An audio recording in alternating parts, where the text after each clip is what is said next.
kind of funny how NASCAR announces how they're committed to diversity and inclusion after the Indiana bill when their very next race is sponsored by bigots.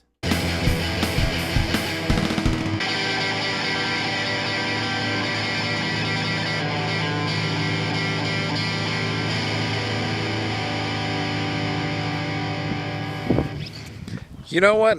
I decided that since it's such a nice day, it's not windy or anything. Well, it's a little breezy, but, it ain't bad. I decided, what we're going to do? We're going to take a nice little walk for this.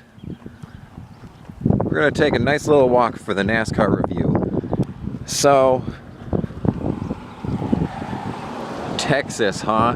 The odd part about this race is that it's produced like so many different winners, and the fact that Jimmy Johnson continues this streak after winning is incredible as well.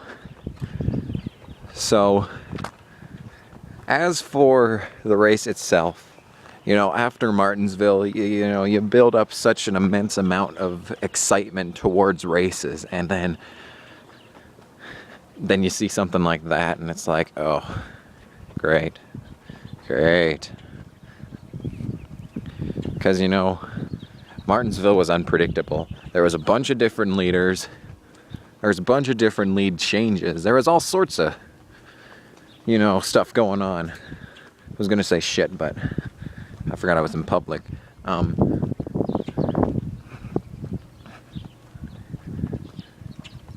Truex had an awful weekend. He did get good times in the practices. He led one of the practices, but qualified 15th. I kind of thought his day was going to be done from there, but he did get up to the front a few times. He stayed out a couple of pit stops. He took 2 tires, a couple of pit stops. His pit crew was not doing anything good for him. I don't know if it was a pit stop selection or if he needs a new pit crew, because his pit crew has not been helping him at all this season. He needs to start thinking about getting a decent pit crew or start qualifying better so that he doesn't have such terrible pit selection or whatever's going on for him there. Anyway, enough on Truex. He got 9th. That's his worst finish of the season, and it's still a top 10, so I think he did good enough. As for my other drivers, Mears got trapped several laps down as pit stops ensued, as always. Allgaier wrecked out in the same way that his teammate Michael Annett did, only a few laps prior, and that was pretty odd.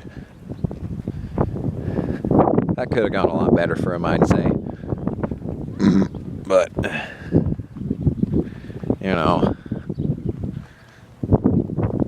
as for, let's see here, what else happened? There weren't very many wrecks, were there? There was really only the Annett and Allgaier incidents. Like, the restarts weren't that crazy. The race itself was incredibly boring. Casey Kane had a great race. He was there for a while.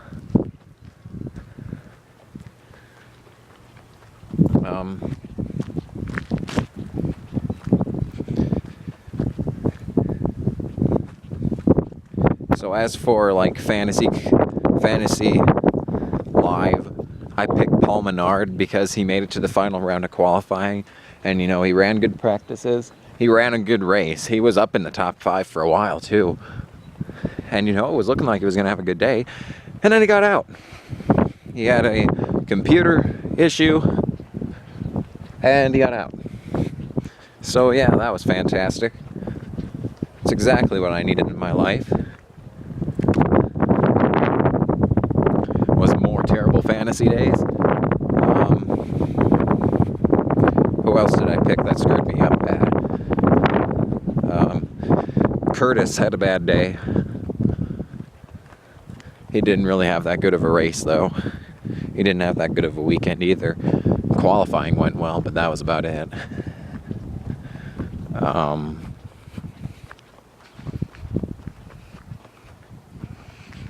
There was one other guy that did not help me at all in fantasy.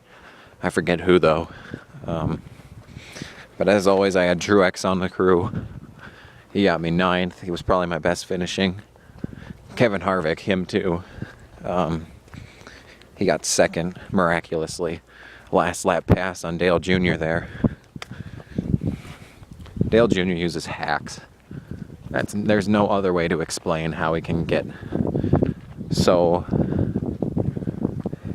so well on those restarts. Like, you just see him fly through the corners. He just literally just soars through the corners. It's just so, he's using hacks. Casey Mears still deserves that spot on Hendrick though.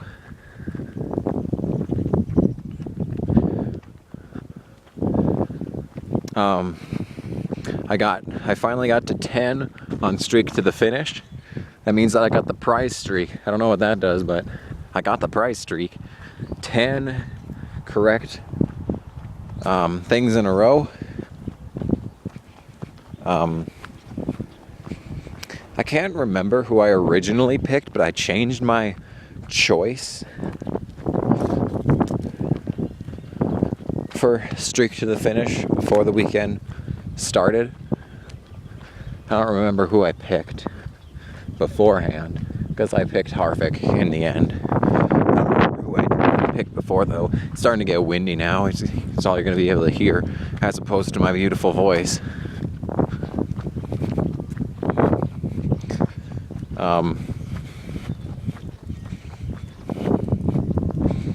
But yeah, I got the 10 on streak to the finish. As for fantasy commercials, KFC did not do good. They only got 2 for KFC. Ford was on a winning streak there too. They got 6. Nationwide, always a top performer, got like 5 or so.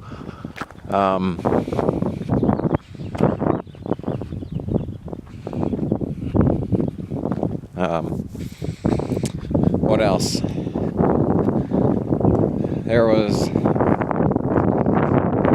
was a very boring race. I watched the 2005 Goodies 400 or 500 at Texas, the race that Mark Martin almost won. Almost made it 2 in a row or something. Maybe it would have been the first of 2 in a row had he won it. I don't know. He won Kansas that year, and was late in the season, so I don't fucking know. But anyway.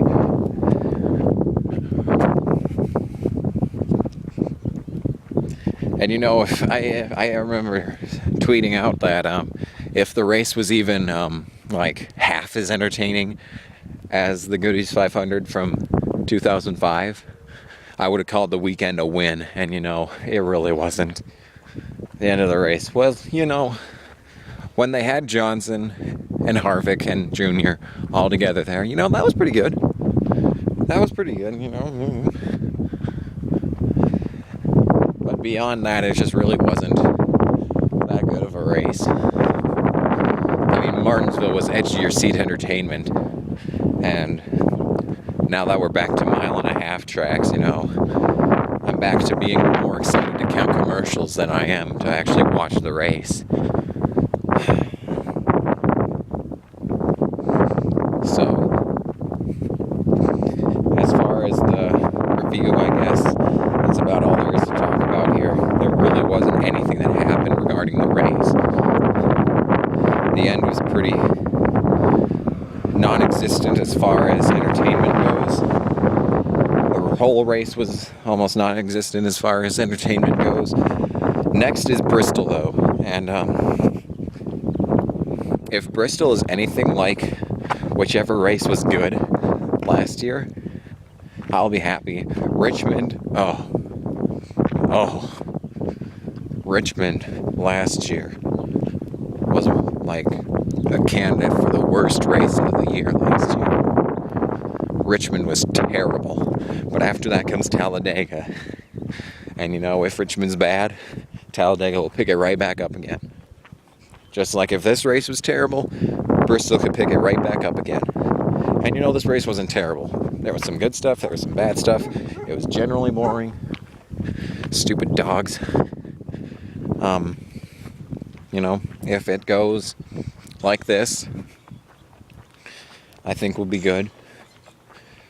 it could have been better, is all I'm saying. It could have been a lot better. It should have been a lot better. It wasn't a lot better, but you know, with the...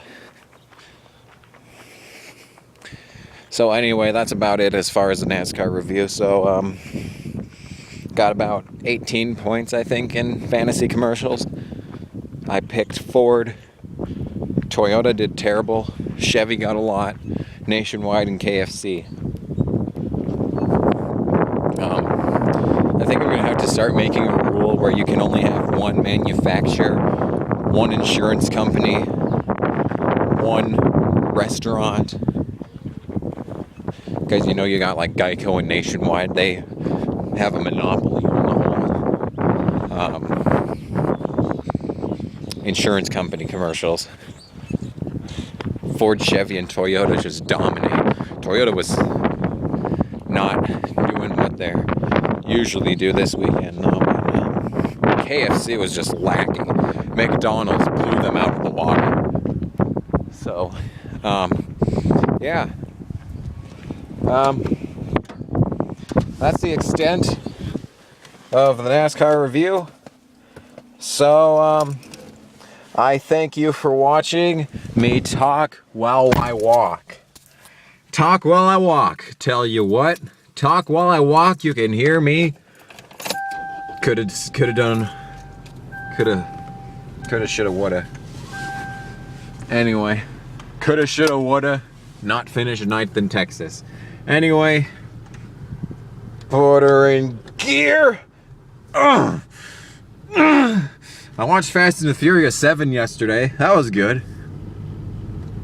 I might have had too high of expectations for it though. It kind of felt lackluster. Like, the final chase was good and all. Like, they got really creative with the drone and all that business. And like, the watchdog style security cameras business. I'm sure that's where they got that idea from.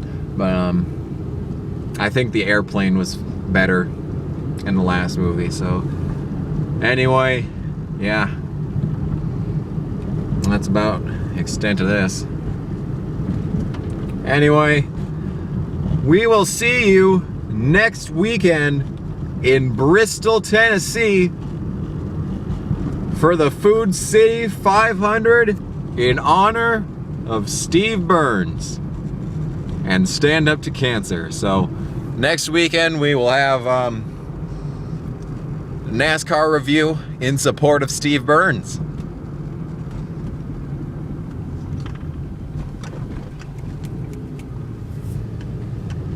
I will never understand why people watch these videos.